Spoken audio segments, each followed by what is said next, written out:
The government assures that the proposed fare increase at the LRT and MRT will undergo public consultation. There's a report.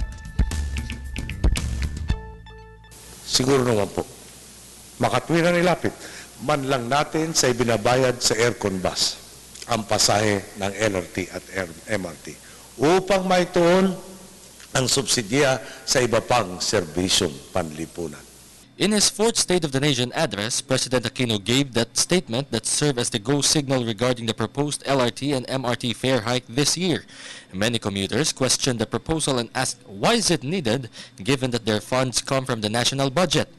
In a one-on-one interview with LRTA MRT3 spokesperson attorney Hernando Cabrera, he admitted that the 10 peso proposed fare for LRT lines 1, 2, and MRT3 is still not enough. Yung upgrading works mo, kailangan ng pera yan na malaki. So ang nangyayari dyan, yung nalilikom namin na pera doon sa current affair natin would just be enough na bayaran yung ating maintenance at saka cost.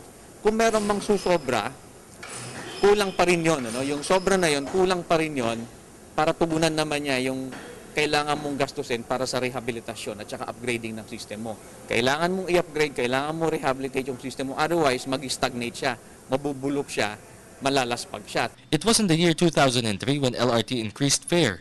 Cabrera stressed the need to adjust it to upgrade the trains as well as its facilities. Cabrera said the proposed fare will serve as a big boost for maintenance, purchasing, and other projects that will lead to a fast and quality service for Filipinos. Well, lahat itong mga proceeds na makukuha natin doon sa ating fare adjustment, mapupunta lahat ito sa upgrading at saka rehabilitation ng ating system, ng ating mga tren. Kasi nga, lahat ng bagay, kahit bago, naluluma yan. You buy a car, after 5 years, kailangan mo nang mag-overhaul, kailangan mo nang mag-upgrade. So, lalog din sa ating system, lalo itong mga tren, overloaded tayo, ang nangyayari, nalalaspag sila ng mabilis. So, after mga 5 years, after mga 10 years, kailangan mo na silang i-upgrade. There are 300 to 400,000 passengers of LRT and MRT every day, but not all are riding in an end-to-end trip.